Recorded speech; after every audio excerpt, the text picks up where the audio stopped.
Well, joining me now is Ben White. He's the author of the new book, Cracks in the Wall, Beyond Apartheid in Palestine, Israel. And to debate him, we have Chaim Silberstein in West Jerusalem, who you saw in Randolph's report. He's the founder and president of Keep Jerusalem, an Israeli public diplomacy organization. Gentlemen, thank you very much for joining us. Ben, let me start with you. Why do you think Israel's an apartheid state? Well, very simply, apartheid, as defined in various international conventions, including in the International Criminal Court's Rome Statute, is separation and institutionalized discrimination. And that's a fair characterization of Israeli policies towards the Palestinians for 70 years now, starting with the ethnic cleansing that took place in the Nakba and the refusal of Israel to allow those refugees to return.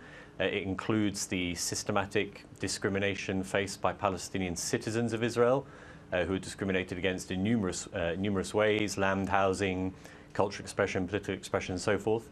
It also includes, of course, the situation facing Palestinians in the West Bank under a military regime now for more than half a century, alongside settlers who are Israeli citizens. And it also includes the situation facing Palestinians in East Jerusalem and in the Gaza Strip. Israel approaches the Palestinians, Israel treats the Palestinians in a way that is characterized by segregation, institutionalized discrimination, and of course brutality when Palestinians resist these conditions. Okay, Chaim Silberstein, segregation, separation, institutionalized discrimination and brutality. That's the claim. If the shoe fits, isn't Israel an apartheid state? Well, to quote Senator Moynihan from New York, he said, "You're entitled to your own opinions, but you're not entitled to your own facts." And I think the facts that Ben White has brought are just part of his imagination. They are not even close to reality. I was born in South Africa. I grew up in an apartheid regime in South Africa, and I know exactly what apartheid means. And I can tell you categorically that nothing that he said is even remotely connected to what is happening in Israel today or historically since the State of Israel has been established. Israel is a free country, a democracy that grants equal rights to all its citizens, and Arabs, Christians, Jews, and other religions have got freedom of religion, freedom of vote, freedom of speech, something that does not exist in any other Middle Eastern country. And everybody knows that Israel is the only democracy in the Middle East. So to come and to make those accusations against Israel can only be the words of an anti-Semite, a bigot, somebody who is hiding behind the screen of pseudo-intellectualism with fake facts, distortion of reality, and exploitation of well-meaning people who are just ignorant about the facts. Okay, so Ben, you're an anti-Semite and a bigot for making your case. Israel's a democracy. What are you talking about? I mean, the case that Israel has an apartheid regime with respect to the Palestinians is built on the facts, and I'm glad that at least the other guest wants to focus on the facts. So, for example, he said he was born in South Africa. He's now an Israeli citizen. A Palestinian who was expelled in 1948 is unable to return to their homeland simply because they're a Palestinian. Palestinian citizens of Israel are excluded from around 40% of all Israeli communities by the role of so-called admission committees, which filter out potential residents on the basis of so-called social suitability. In fact, even the US State Department describes Palestinian citizens of Israel as suffering from, quote, institutional discrimination. In the West Bank, in roughly 60% of the West Bank, known as Area C, according to an EU official speaking in the Israeli parliament a couple of years ago, between 2009 and 2013, just 2% of all Palestinian building permits were accepted by the Israeli occupational authorities. That's in the same area where illegal Israeli settlements continue to expand and thrive. You know, I could go on all day with these statistics. They're well documented by Palestinians, by Israeli human rights groups, by international human rights groups. And so the only thing that Israeli officials and their apologists are left with when faced with these facts is to come out with baseless smears. Okay, so Chaim, he's mentioning the occupation, which is a fact. He's mentioning settlements, which factually are illegal under international law. Why are you calling him names? Why don't you deal with the facts? First of all, when we're talking about Judea and Samaria, the so-called West Bank, Palestinians there live under 99% of them live under the Palestinian Authority, and any rights that they have pertain to the Palestinian Authority, and we know very well that the Palestinians there do not have any democratic rights. Within inside of Israel, again, He is distorting facts. He is making up facts. Israel is a free country. Arabs have representation on the highest levels of all the echelons in Israel, whether it's heads But you of can't contest any of my hospitals, facts. whether it's members of Knesset. I did not interrupt you. Okay, whether it's members of the Supreme Court in Israel. Salil Gibran was until recently a member of the Supreme Court of Israel. Arab judge George Kara sentenced the previous Israeli president to a jail sentence for rape. This is just simply to say that the Arabs are discriminated against on the basis of race is a lie. And anybody who says it and continues to say it just exhibits bigotry and anti-Semitism. Okay, and I just hate to say that people Okay, like Ben so White hold are on. people that Okay, so let me exhibit those let me features. take one thing that you said there. So Ben, part of the argument here, I don't want to go into the discussion as to whether the West Bank is occupied or not, because then I think no parameters fit whatsoever. So Chaim, I'm going to move on from that, and for the sake of our viewers, we use international law and international conventions as the sort of acceptable norm. So West Bank is occupied, whether you believe it or not, but I want to ask Ben then about what Chaim is saying about those Arabs who managed to climb up the ladder within Israeli society to the positions of Supreme Court judges and people who are doing quite well in the society. Doesn't he have a point to say that how can it be apartheid if Arabs are doing so well within Israeli society? First of all, unfortunately, of course, the other guest keeps referring to things like quote-unquote anti-Semitism and bigotry. I wonder whether he considers the US State Department to be bigoted and anti-Semitic, referring to the institutional discrimination that Palestinian citizens of Israel face. And that discrimination exists regardless of how many individual Palestinian citizens of Israel get to a particular position. Of course, this kind of tokenistic approach doesn't actually negate any of the ways in which Palestinian citizens are discriminated against. For example, this week, once again, the Knesset renewed a law that prevents Palestinian citizens of Israel from bringing their spouses to live with them inside Israel to get permanent status. Again, explicitly a law that discriminates against Palestinians. And also this week, a draft bill that was proposed by members of the Joint List that asked for Israel to be defined as a state of all its citizens, as opposed to, quote-unquote, a Jewish state, was rejected from even being debated in the Knesset, because there is rules that say a draft bill that rejects Israel's identity as, quote-unquote, a Jewish state can't be debated in the Knesset plenum. So actually, Israel is defiantly and openly not a state of all its citizens. And just it's quite sad, really, although at least instructive for your viewers, to have the other guests just repeat sort of ad hominem and personal smears rather than deal with the facts. Okay, so Chaim, let's look a little closer at that particular bill, right? So the bill is drafted.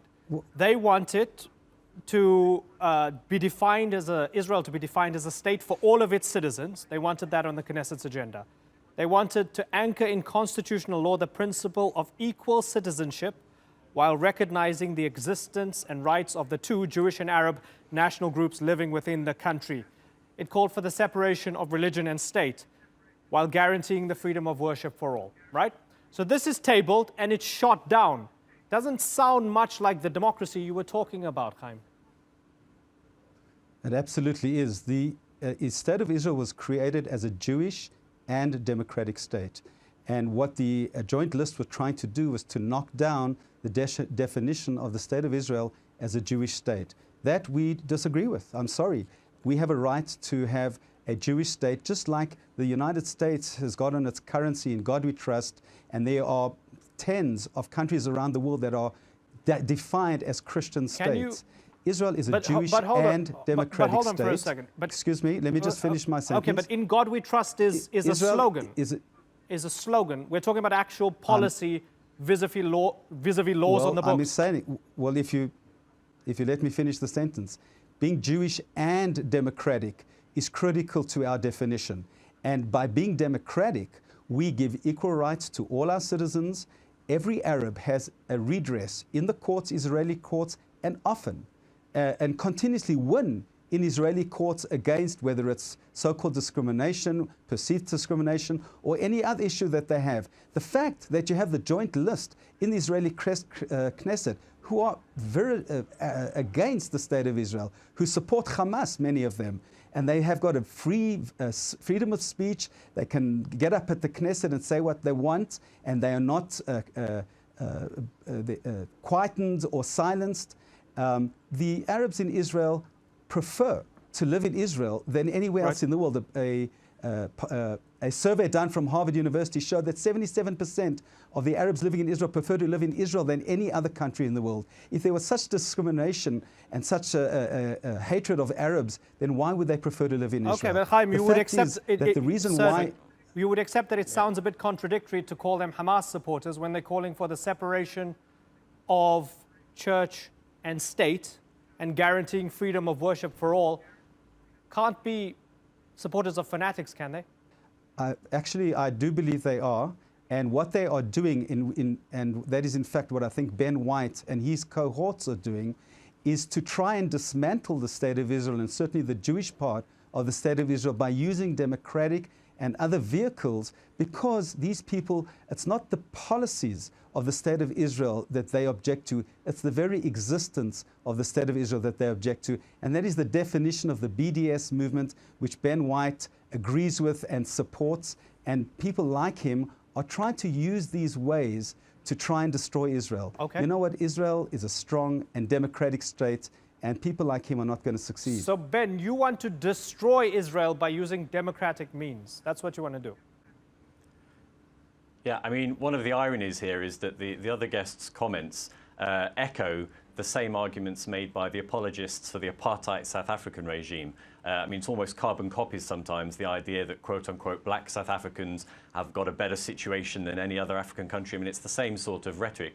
I mean, the colonial arrogance of these arguments is quite extraordinary. I mean, of course, Palestinian citizens of Israel want to remain there because it's their country. It was Israel that was created on top of their towns and villages. They're not immigrants in Israel. And in fact, actually, members of Knesset, Palestinian members of Knesset, are silenced, contrary to what Chaim was talking about. Hanin Za'abi, for example, has been banned from speaking in the Knesset plenum for particular periods of time for standing in solidarity and acting in solidarity with Palestinians in the West Bank and Gaza Strip. So all you're really left with is a sort of all you're really sort of left with is a tokenistic approach of saying, oh look, we have. I mean, it's actually quite extraordinary to say, well, they can vote. I mean, is that sort of the standard that you want to be proud of, that you actually allow them, quote unquote, to vote? The discrimination affects, like I say, land and housing. It affects who they can live with as spouses. It affects political and cultural expression. I mean, again, another story just from this week. Israel's Minister of Culture is working with the Jerusalem municipality to try and shut down an event, an art gallery in Jerusalem, because that event is a book launch for an event about the Nakba, about the ethnic cleansing of the Palestinians in 1948. So, I mean, wherever you look, I mean, the settlers, again, in the West Bank, I mean, Amnesty International has described the regime in the West Bank as, quote, unique globally with respect to the exclusion of the Palestinians from a planning regime and the existence of a parallel planning regime for the settlers themselves. So, I mean, like I say, all you're left with is this sort of quite crude, tokenistic approach to saying, well, we have, quote unquote, an Arab here and an Arab there. And actually, Israel is defiantly and proudly a Jewish state in its own words, as opposed to a state of all its citizens. So, Chaim, why can't you say, we are Jewish and we are democratic, but let's not militarily occupy the Palestinians and let's not discriminate against them? Can't you do that? Again, the issue of the West Bank is a separate issue, and I actually disagree with what you've both said about the occupation, so-called occupation. Hey, I didn't make it up. Illegal under international law. I mean, I decide as a parameter to work with international I can bring law. you. Right. You did. You defined that as illegal, and I disagree with you. I didn't define it, I can bring you many proofs to show that it's not illegal. I didn't make up the definition. Let's talk about. Yeah. But that's what you quoted. I'm just telling you that it's incorrect. But what I want to talk about is inside Israel. What Ben forgot to say is that the Palestinians that were surveyed were asked whether they prefer to live in a Palestinian state as opposed to the state of Israel. And 80% of them said they preferred not to live in a Palestinian state. Why is that? Because there's apartheid in Israel? Because Israel are bigots and discriminate? The reason is that they know exactly what their life would be like under a Palestinian state, and they know what their life is like under Israel. In the state of Israel, they have freedom, they have democracy, a quick question. They have dignity. They are very happy living in the state of Israel. And the fact that some of the spouses are not allowed into Israel is because of security concerns. And the fact that Israel will not allow certain events to take place in East Jerusalem is for security concerns, not because we discriminate, Then it's and security not because concerns. we are apartheid, because we will not allow people to support publicly our enemies like Hamas and like other terrorist entities that Ben White seems to implicitly support. Ben? Okay, Chaim, quick question for you. What kind of Palestinian state do you think Israel should allow to be created in the West Bank? That's irrelevant for me right now. What I want to talk about now is whether Israel is an apartheid well, state. Okay, fine, all right. If you think that question's, I don't want to get. Well, that's let me just another discussion, Ben. Right? If you, all right, fine. If you don't think that's relevant, then it's relevant to the point that you made about the survey of Palestinian citizens of Israel. If you don't want to be drawn on whether you think Israel should allow the creation of a Palestinian state, but the reason, of course, why a Palestinian citizen of Israel would answer in a poll, would they prefer to remain Palestinian citizens of Israel or in a so-called Palestinian state, is because they see exactly how Israel would treat and consider a so-called Palestinian state in the occupied territories. Okay, they see what happens in the West Bank now. They see what happens in the Gaza Strip. I mean, the Palestinian Authority that you referred to doesn't actually have any real authority. Israeli occupation forces enter any area of the West Bank at will, do what they please, kill extrajudicially, execute Palestinians when they want, detain Palestinians when they want. And again, Palestinian citizens of Israel, even though they face systematic discrimination, enjoy, let's say, the best of Israeli apartheid that exists, right, in comparison to the Palestinian refugees who are not allowed into historic Palestine at all, or in comparison to the Palestinians under a military regime in the West Bank, or, of course, in comparison to the Palestinians in the Gaza Strip. So, yeah, I mean, they obviously don't want to relinquish... Your diatribe just continues. Okay. So your diatribe just really continues. Chaim, have you got an argument? From what you've said, I've got 20 seconds left on the program, so Chaim, have you got a response? From what you've said, I can see, yes, I can only conclude that Ben White is a bigot, is an anti-Semite, and is avoiding or dodging the real facts of Israel. That Israel is a free and democratic country, and a country that we should be proud to live in and to support. Okay, we're back to the beginning then. Ben White and Chaim Silberstein. It's been great having you both on the Newsmakers. I thank you for taking the time to appear on the show.